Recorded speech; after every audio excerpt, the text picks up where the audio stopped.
Let's try it. I'll play a piano piece and get feedback on my performance.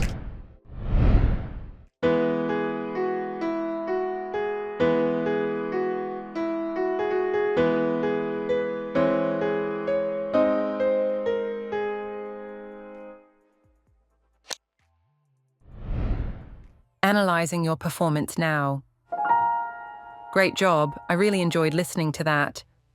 Let's work on a couple of things together.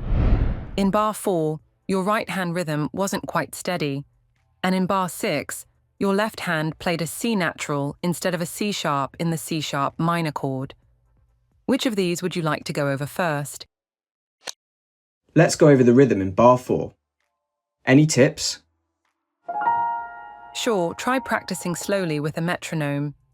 I can also play back the correct rhythm from the phrase starting at bar 3, so you can compare. Never mind. Thank you.